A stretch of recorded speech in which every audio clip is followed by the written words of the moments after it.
is the Big O Show.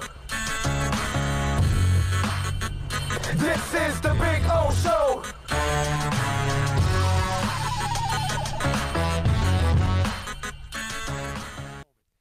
That 2-0 moment was sweet yesterday. That was a lot of fun. And I'm not, you all know it, I'm not in a hurry to see him. I'm fine if he didn't play. In fact, before he got the camera got on him and he was taking the snaps on the sidelines, remember that?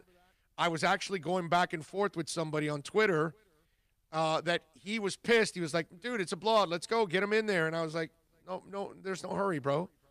They're in control. They got the game. He doesn't need to take a cheap shot, whatever. I'm not in a hurry to see Tua. I'm not. I think it's extremely important to keep Fitz in there for now because Fitz has been good for the development physically and mentally of so many players on offense and spiritually on defense because those guys know that Fitzy's going to sell out for them. So they're going to go all out for him. You know, it's that kind of deal. And so I think Fitz has been very important in that sense and his experience. Look, I like Tua a lot. I think Tua can play in this league, but he's going to make mistakes when he does get in there for a certain amount of time. You know what I mean? And right now, if you're selling winning and if you still feel Fitzpatrick is the better option right now because of not the physical gifts, because even Fitz will tell you he can make some throws that I can't. He's been quoted as that. A couple weeks ago, he said it. No, this kid is good, man. He can make throws I can't. But that doesn't mean that kid has seen everything that Fitz has. And so this gives him an opportunity to go around and see the league, see the defenses, adjust to it. And I know people say, well, you don't learn anything not playing. Well, Pat Mahomes sat for the entire year except for one game. Aaron Rodgers sat for like 3 years. I mean, the part that I don't understand is I grew up that was the normal, that you would actually sit, you would wait your turn, you would learn every aspect of being a professional before you actually had to play like a professional. You learned how to carry yourself. You learned how to prepare. You learned how to take care of your body.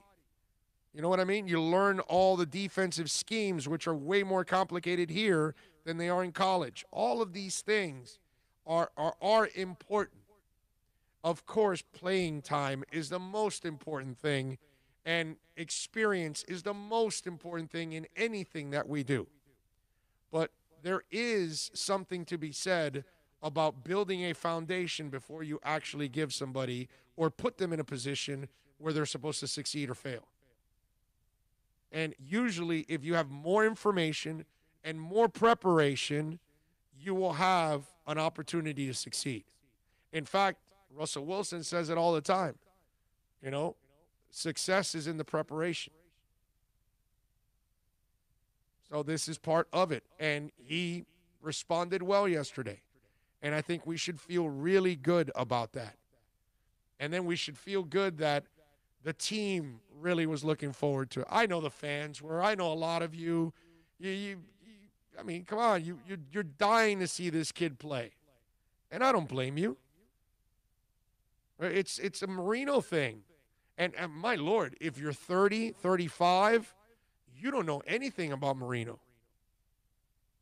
You're 25. That sounds like a myth at this point. It's been so long.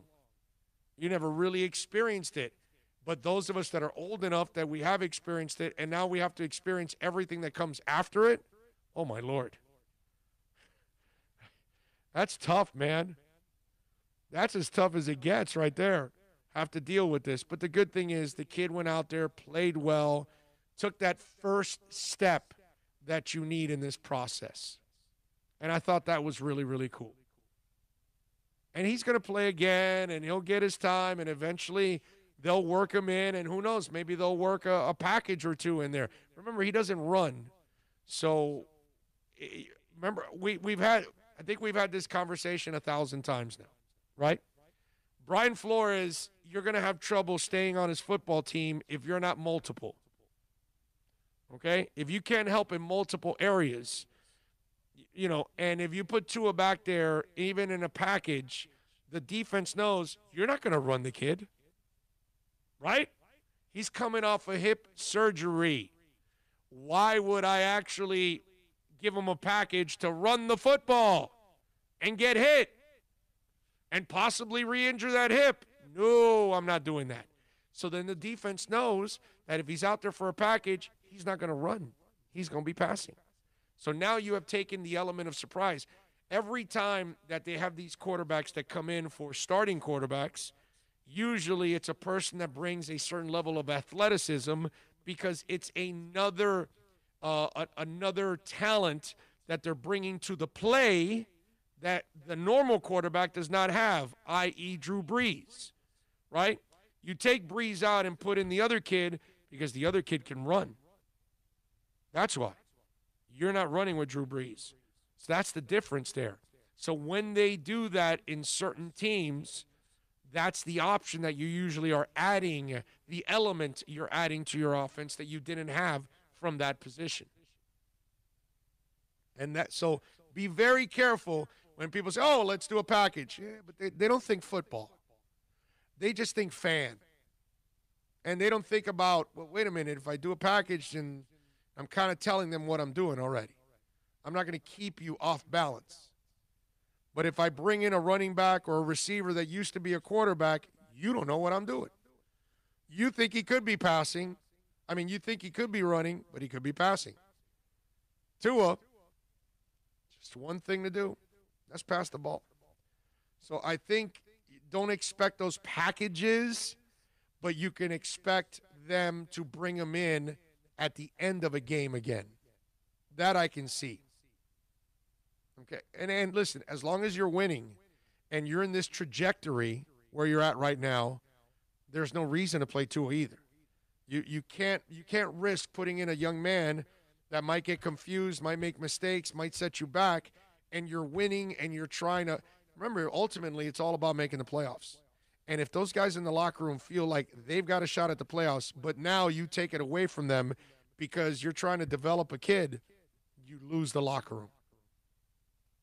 It's very important that you handle this the right way.